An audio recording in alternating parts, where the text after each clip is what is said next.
المجتمع المدني التي تناضل من أجل تحقيق هذا المطلب.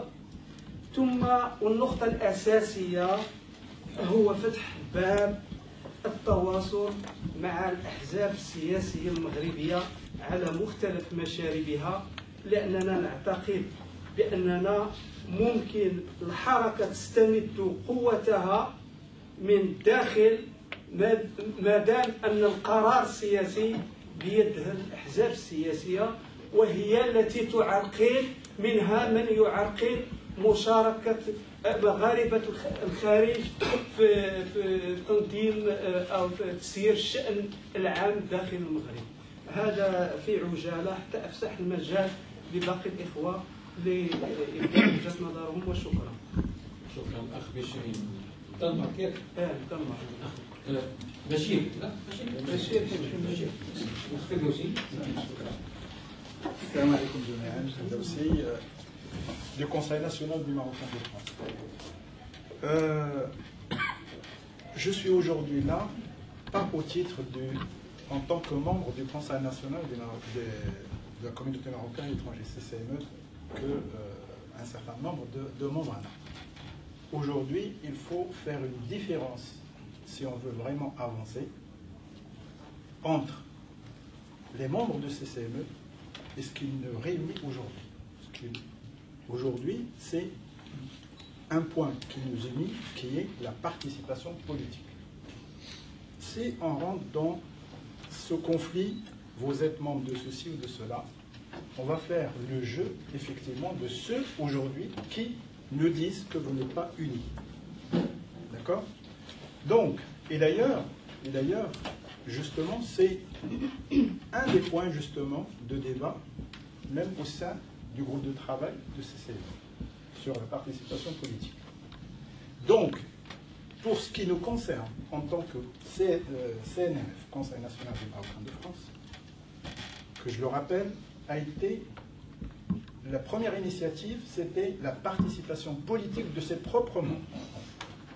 Une petite expérience modeste, que c'est Ali et connaît, dès le départ, depuis 2002, justement, l'initiative a été justement pour sensibiliser le milieu associatif de manière à participer pour les élections de 2007. Alors, vous avez tous appris comment, justement, le piège a été tendu pour dire que pour des raisons techniques, les élections ne devaient pas avoir lieu, que nous avons justement condamné, parce qu'un État qui dit que pour des raisons techniques, les élections ne pourront pas avoir lieu, ça, c'est vraiment, c'est pas légitime, c'est pas justement justifié. Aujourd'hui, si on veut vraiment avancer sur ce point-là, je suis content qu'il y a un certain nombre de membres d'associations au niveau international, et donc nous devons rester vraiment sur une question aujourd'hui, sur la participation politique à tous les niveaux, c'est-à-dire aussi bien politique que c'est justement politique et surtout au niveau élection. Parce qu'aujourd'hui, ce qu'on nous dit, la participation politique, nous sommes en train de discuter de la participation politique, mais laquelle? On discute de tout sauf la participation politique au niveau élection.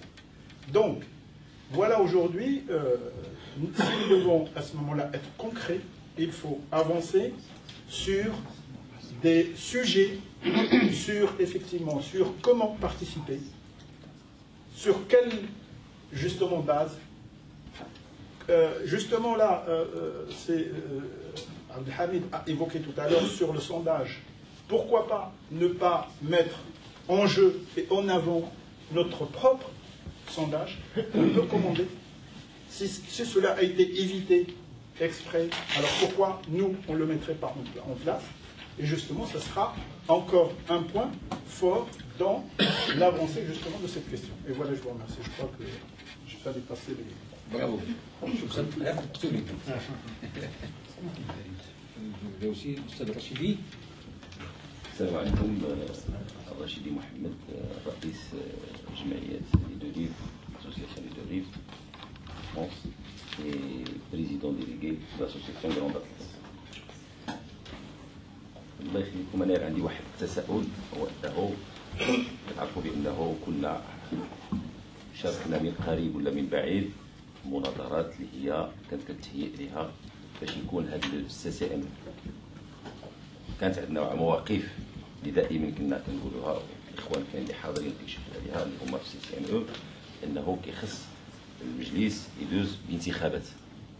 مع ذلك ما دارش بانتخابات ودوزوا المجلس وتخلقوا شي وحدين في المجلس اللي هما الاخوان معنا، ودابا هاد الاخوان هما معنا وكنهضروا على المشاركه السياسيه باش ما نطيحوش في نفس الخ. اولا بغيت نعرف شحال ديال الاشخاص اللي هما ما متفقينش مع المجلس اللي هما معنا واللي هما ما راهمش معنا وربما ما متفقينش مع المجلس، وحيت ما متفقينش مع المجلس واش قايمين بشي موقف باش يعارضوا ذاك المجلس باش يولي المجلس كادوك.